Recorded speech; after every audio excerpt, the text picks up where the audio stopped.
guys, welcome back to the Simple Homestead. It is a beautiful February day.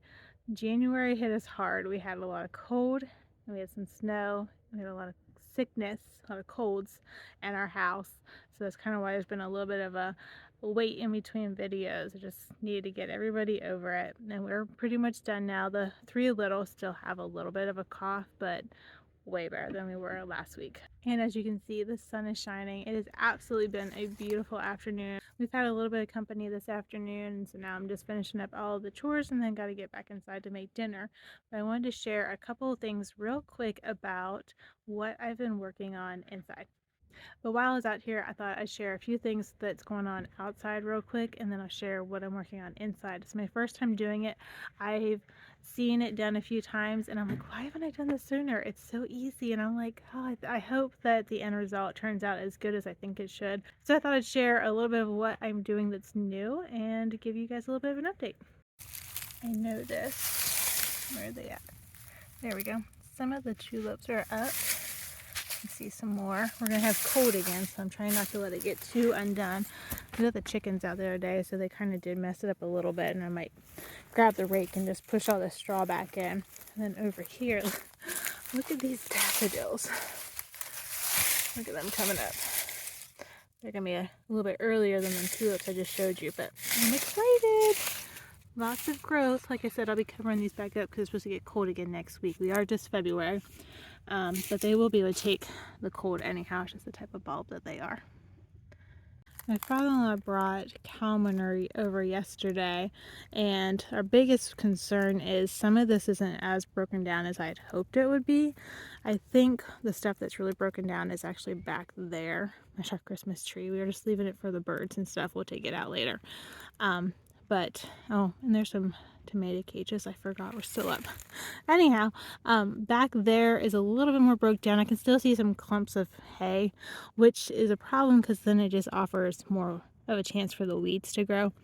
We'll see how this goes. I think we're going to put some matting down to help a little bit with that this year. It's one of them things we're going to try to do. But with our space being so large, I'm going to be doing more cardboard, and I'll be replacing some of it and getting hopefully some wood chips to put down again. The weeds have already taken over down at this end, so I have a stack of cardboard that I'm going to try to finish reapplying down there so that we can maybe keep at least that bed and the wood chips for this year as well. I'm still kind of planning out, like I have a general idea of where things are going to go in the garden, but I'm still working on the exact planning of it. Look, there's some of my cardboard boxes. So when I get that figured out and the hoop house completely figured out, I'll make a video sharing that. I'm really excited though about the hoop house because I'm going to be putting some flowers in there. I'm going to be starting seeds for that this weekend. So that'll be exciting. Next, I want to share with you this empty space behind me. Over here is the kids section. The swing set was over there, but they just moved it. They like to swing on it, like gymnastic kind of tricks and things like that. But we're thinking about building them a spot and setting up a Ninja Warrior type thing. And one of the girls got like a Ninja Warrior thing, so we're going to be setting that up. Bo and I said we could do from tree to tree. Or I suggested maybe between the tree and then put a post in the ground. So we're going to play around with some ideas. And then this leads us to this spot, which we've never planted and we left it open. And then this end, then this spot right here is going to be all of our perennial flowers that I'm hoping to get added in. The front where the straw is tulips, daffodils, and allium. Then the next little bit does have perennial flowers. Then I have a gap. At the end of that bed is where I planted tulips and daffodils. Right over there. That section right there. All the way through there. That's where I planted daffodils and tulips last year, so I'm anxious to see what comes back up. I want to dream a little bit with you guys in this section. So what I'm thinking would be so very cool is if I kind of like sectioned off different like triangles in this square, and the center, moving our fire pit to the center, and then having like different chairs, like Adirondack chairs, so we can look over, that way we can look over the garden, we can see our cows and the chickens, and then we can also be able to watch the kids while they play. And what I'd like to put in each of these triangles is my perennial herbs, and have this be like my herb garden. So what do you think? Do you think that'd be a good idea? Do you think it'll work out? I was trying to figure out where to put like my perennial herbs, and I was like, well, I can make rows in the garden, but I'm like, I really need all those spaces that I have in the garden, because I've already devoted 2 of the 8 beds to flowers. A third bed is now not even gonna have hardly flowers except for a couple of like rows at the ends, and then the rest of it's gonna be for the kids area. So then it only leaves me with 5 squares, and that just doesn't feel like I have enough room to put those perennial herbs in there that I'd like to have. So that's why I was thinking this section behind me might be the spot to do that. Leave me a comment. What do you think? Do you think it would work? What do you think I should grow? Do you think I should just make it flowers? Should I just leave it as the yard?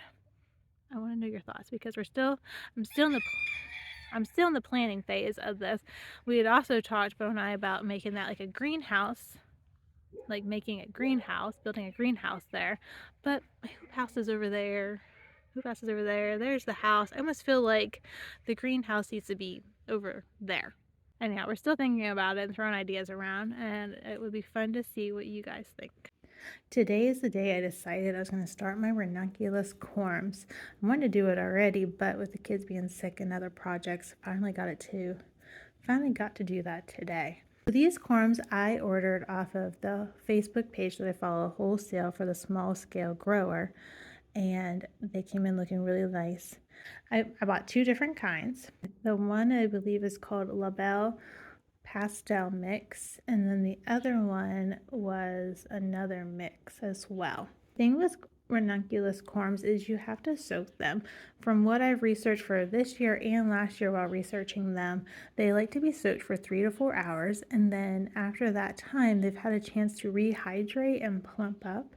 So that's sort of the part I did first while I was working on other things in the house. Now that my other projects are done, I'm getting ready to now put them in this tray. I've seen people do it 2 different ways. One, they put them in single cells and then they're ready to pop up and just stick in a hole wherever you want to plant them. Or you can just put them in the single tray. I decided to do mine in a single tray. So I put the dirt at the bottom, and this is just a starting mix. And then I set all the corms down appropriately with their like little octopus legs down.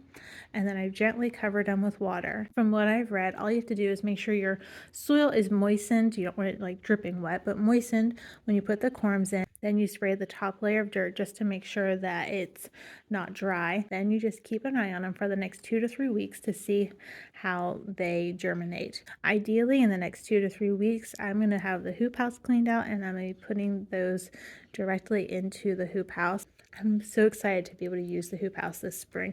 I had hoped to use it over winter, but that just didn't pan out. So definitely getting the ranunculus in this spring, along with broccolis and cauliflowers and things like that I've been wanting to get going as well.